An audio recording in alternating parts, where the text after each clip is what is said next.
Bulldozer की कार्रवाई पर। जिस तरह से प्रयागराज और कानपुर में जो हिंसा हुई, उसके बाद कई आरोपियों के घरों पर उन पर बुलडोजर चल रहा है। जो अवैध निर्माण था उसको लेकर दो तरह की प्रतिक्रियाएं सामने आ रही हैं। कुछ लोग इसका समर्थन कर रहे हैं, कुछ लोग इसका विरोध कर रहे हैं।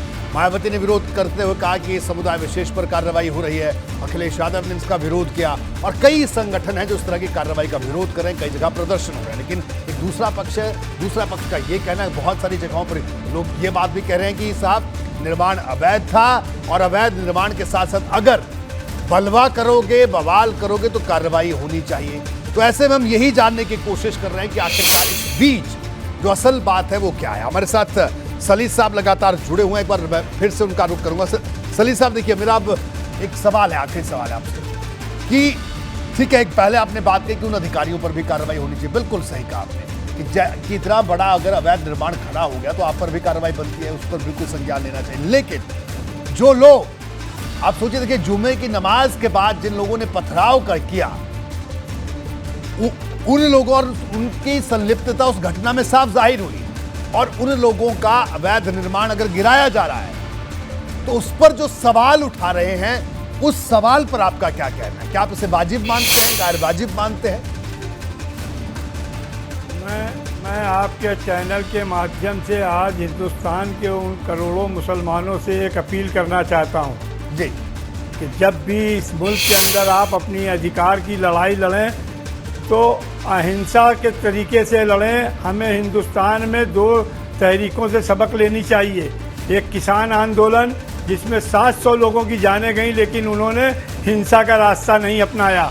JNU के नौजवान जो अट्ठाली बजा करके इनकी नींद हराम करते हैंगे, बरसरे इक़्तिदार लोगों की पत्थर नहीं चलाते हैं। किसी भी आंदोलन के लिए भारत में आपको संवैधानिक अधिकार दिया गया। आप पत्थर चलाओगे तो सर फूटेंगे, सजाएं होंगी, मुकदमे कायम होंगे, जेल जाओगे। आपने खुद ही रास्ते गलत अख्तियार कर लिए हैं।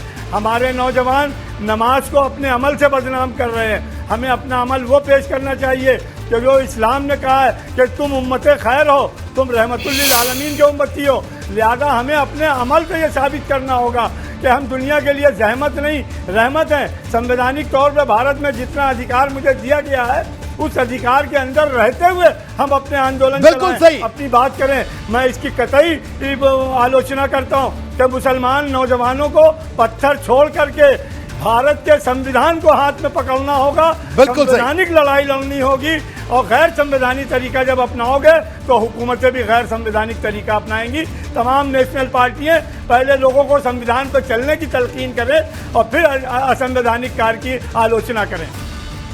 बिल्कुल, तो आपका ये कहना है कि बिल्कुल जो आपने अपील की, और यही हम चाहते हैं कि धर्म गुरु और तमाम जो लोग हैं जो बड़े मजहबी मसलों को समझते हैं, बिल्कुल इसी तरह की समझदारी दोनों पक्षों से, इसी तरह की समझदारी की उम्मीद देश करता है हाजी सलील साहब। तो कुल मिलाकर आपका कहना है कि अगर ऐसी कार्रवाई पर जब बुलडोजर चलता है तो उस बुलडोजर को गलत कहा जाएगा या नहीं कहा जाएगा?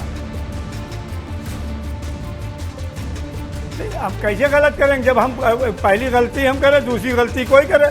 तो गलती को गलती से, आग को आग से नहीं बुझाया जा सकता है। लेकिन सरकार जो है वो देशवासियों की माँ होती है। माँ अगर बच्चा टांग पे हक देगा तो टांग नहीं काटी जाएगी, बल्कि टांग धो ली जाएगी। एक मौका देना चाहिए सुधरने का। अगर लोग नहीं सुधरते हैं, ये पूरे देश में आंदोलन चलना चाहिए तमाम सम्मानित चैनलों के जरिए कि कोई हिंसा का रास्ता हमारे देश के लिए नहीं है। हम अहिंसावादी देश में रहते हैं। हम दुनिया में विश्व गुरु बनने के प्रयास कर रहे हैं, तो हमें अपना हृदय विस्तृत करना होगा। अगर बच्चों की नासमझी से कोई काम हुआ है तो उन बच्चों को सुधार का मौका देना चाहिए और बच्चों को सुधरना पड़ेगा। नहीं सुधरेंगे तो मैं किसी भी ऐसी कार्रवाई का विरोध नहीं करूंगा। ठीक है सलील साहब, आपकी प्रतिक्रिया में प्रदीप जी आपके पास आऊंगा। प्रदीप जी, हालांकि देखिए सलील साहब ने बड़ी अच्छी बात कही, अपील भी की तमाम लोगों से ऐसा ना हो, लेकिन जिस तरह से जो पत्थरबाजी जो कानपुर और प्रयागराज में हुआ, सचमुच वो तस्वीरें जब दिखती हैं, वो तस्वीरें तो बड़े अजीब सा लगता है कि हमारे प्रदेश में आखिर क्यों सामने कोई नहीं है, पुलिस वाले हैं, उन पर पत्थराव हो रहा है। हालांकि उन्होंने उसकी मजम्मत की है, उस बात से भी हम इनकार नहीं करते। लेकिन बात जब बुलडोजर की आती है तो इस बुलडोजर में, उत्तर प्रदेश में बुलडोजर चलता है तो असदुद्दीन ओवैसी को दर्द होता है, ठीक है, वो इस देश के नागरिक है, कहीं भी किसी भी बात पर सवाल उठा सकते हैं, लेकिन हर बात पर देखिए असदुद्दीन ओवैसी ही इस पूरे देश के या पूरे प्रदेश के मुसलमानों की वो नेतृत्व करते हैं, ऐसा भी नहीं है। उन्होंने चुनाव लड़के देख लिए, लोकसभा चुनाव लड़ा, विधानसभा चुनाव लड़ा, हमारे प्रदेश के मुसलमानों ने साथ नहीं दिया उनका। अगर दिया होता तो विधानसभा कोई चुनकर पहुंचता उनका विधायक। तो इसके बावजूद अभी सलीस साहब ने जो बात की, एक तरीका ये बात करने का है और एक तरीका वो बात करने का है कि हम ये भड़का रहे हैं कि अजय के घर पर बुलडोजर नहीं चला, जावेद के घर पर बुलडोजर चला। बताइए, कहीं कोई मसला नहीं, कहीं कोई बात नहीं। तो मुझे लगता है कि मजहब से जुड़े बड़े नेताओं को, ऐसे नेताओं को भी अपील करनी चाहिए, उनसे बात करनी चाहिए कि वो किस तरह की भाषा का इस्तेमाल करें। प्रदीप जी, इस पर आपकी एक टिप्पणी चाहूंगा। देखिए, हाजी सलीस साहब ने जो बात कही बिल्कुल सही बात है कि भाई आपको प्रदर्शन करने का अधिकार इस देश के संविधान ने दिया है, विरोध करने का अधिकार दिया है, लेकिन शांतिपूर्ण तरीके से, हिंसा के जरिए नहीं। और लेकिन मैं इस बात से सहमत नहीं हूं कि नासमझी में कुछ सोच समझ कर, प्लानिंग करके, बाहर से पैसा आ रहा है, उसकी फंडिंग से योजना बनाकर ये हमले हुए हैं, ये उपद्रव, ये दंगा हुआ है। तो ऐसे लोगों के खिलाफ तो नरमी का तो कोई सवाल ही नहीं। ऐसे लोगों के खिलाफ नरमी का एक ही संदेश जाएगा कि आप कुछ कर लीजिए, प्रशासन, सरकार कुछ नहीं करेगी। और ऐसे ही मामला रफा दफा होगा जो बहुत सालों से होता है जी। तो अब जो भी गलत कर रहा है, कानून अपने हाथ में ले रहा है। और जो बात सलीस साहब को समझ में आ गई, वो ओवैसी साहब को, अखिलेश यादव, मायावती को समझ में नहीं आ रही है कि भाई प्रदर्शन का अधिकार है, गाड़ियां जलाने का, सरकारी संपत्ति जलाने का अधिकार नहीं है, लोगों पर पेट्रोल बम फेंकने का अधिकार नहीं है। तो इसलिए जो है, आप समझिए कि आप नागरिक के नाते आपकी सीमा क्या है। तो प्रशासन भी अगर आप पत्थर नहीं फेंकेंगे तो क्यों प्रशासन आपके खिलाफ कार्रवाई करे? तो पहली गलती तो वो कह रहे हैं, जो बिल्कुल ठीक बात है, पहली गलती उन लोगों ने की। तो सवाल ये है कि क्यों की? उसके पीछे ऐसा नहीं है कि अचानक गुस्से में आ गए और भड़क गए इसलिए किया, सोच समझ कर किया। तो प्रशासन भी सोच समझ कर कार्रवाई कर रहा है। ऐसी कार्रवाई हो रही है जिसमें कानून का कहीं से उल्लंघन न हो पाए। तो बात बड़ी सीधी सी है कि अगर आप दंगा करेंगे तो कानून अपना काम करेगा, इसके लिए आप तैयार हैं। जी बिल्कुल। प्रदीप जी, आपका बहुत बहुत शुक्रिया इस पूरी चर्चा में शामिल होने के लिए। हाजी सलीस साहब, आपका भी शुक्रिया।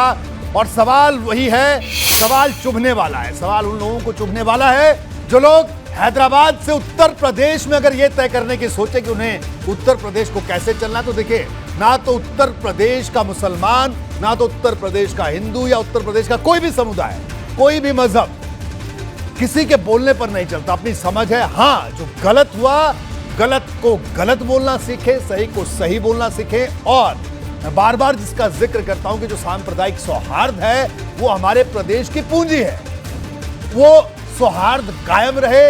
और इसके लिए सब लोगों को आगे होना होगा। जिनको ये सौहार्द की बातें चुभती हैं तो उनको चुभती रहे।